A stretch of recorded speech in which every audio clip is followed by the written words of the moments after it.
নিজে নিজে মনোকল্পিত হিসাবে ব্যাখ্যা করছেন, অতিরঞ্জন করে ব্যাখ্যা করছেন। এর দ্বারা জগৎবাসী কারো মঙ্গল হবে না।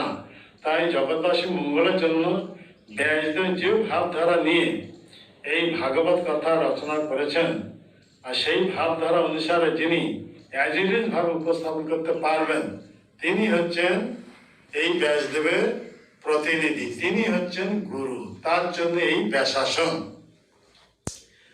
এখানে দেখা যাচ্ছে এই ভাগবত তত্ত্ব জ্ঞান অর্থাৎ ভগবত সম্বন্ধীয় জ্ঞান এইভাবে গুরু পরম্পরা ধারা লাভ করতে হবে।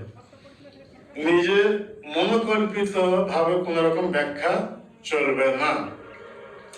যাতে জীবের মঙ্গল হবে তার জন্য গুরু পরম্পরা দ্বারা এই জ্ঞান যিনি প্রাপ্ত হয়েছেন, তিনি কেবল এই ভাগবত কথা কাল বহু সব ভাগবত কথা ব্যক্ত করছেন।